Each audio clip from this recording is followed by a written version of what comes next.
akademik adalah tulisan yang berisi informasi ilmiah yang disampaikan dengan bahasa formal dan baku. Teks ini disusun berdasarkan kegiatan ilmiah yang dilakukan secara sistematis, terkendali, empiris, dan kritis. Adapun ciri-ciri teks akademik, yang pertama, sederhana dalam hal struktur kalimat. Yang kedua, padat informasi. Yang ketiga, padat akan kata-kata leksikal. Yang keempat, banyak memanfaatkan nominalisasi. Yang kelima, banyak memanfaatkan istilah teknis. Yang keenam, bersifat taksonomik dan abstrak. Yang ketujuh, banyak memanfaatkan sistem pengacuan esfora. Yang kedelapan, bersifat monologis dan cenderung menggunakan jenis kalimat indikatif deklaratif. Yang kesembilan, seharusnya tidak mengandung kalimat minor. Yang kesepuluh, tidak mengandung kalimat tak gramatikal. Dan yang terakhir, biasanya mengambil genre faktual. Selanjutnya, konteks teks akademik. Dalam membangun konteks teks akademik, terdapat beberapa jenis campuran genre, seperti genre makro dan genre mikro. Selanjutnya, kita membahas genre makro dan mikro. Kita harus tahu apa itu definisi dan jenis genre makro dan genre mikro. Genre makro adalah kategori besar yang digunakan untuk menamai jenis teks secara keseluruhan. Genre makro biasanya dipelajari dalam bidang bahasa dan sastra.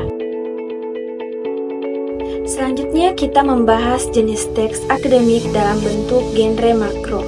Yang pertama, buku. Yang kedua, ulasan buku. Yang ketiga, proposal penelitian. Yang keempat, laporan penelitian. Yang kelima, laporan praktikum. Dan yang terakhir, artikel ilmiah. Selanjutnya kita membahas definisi genre mikro. Genre mikro adalah subgenre yang lebih kecil terdapat di dalamnya dan dipayungi oleh genre makro tersebut. Selanjutnya, subgenre makro yang di dalamnya terkandung genre mikro. Yang pertama, deskripsi. Yang kedua, laporan. Yang ketiga, prosedur. Yang keempat, eksplanasi. Yang kelima, eksposisi. Dan yang terakhir, diskusi. Mengapa memerlukan teks akademik dalam berbagai genre makro?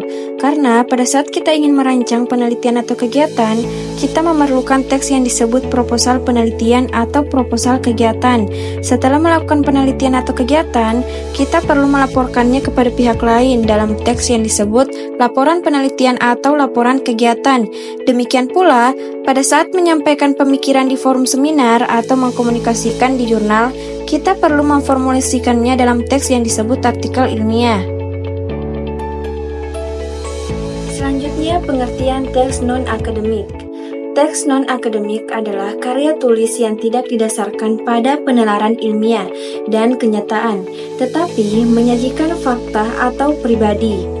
Teks non-akademik biasanya ditujukan untuk pembaca umum, dipahami, serta menggunakan bahasa sehari-hari. Contohnya, cerpen, novel, dongeng, dan lain-lain. Adapun ciri-ciri teks non-akademik yaitu: pertama, rumit struktur kalimat.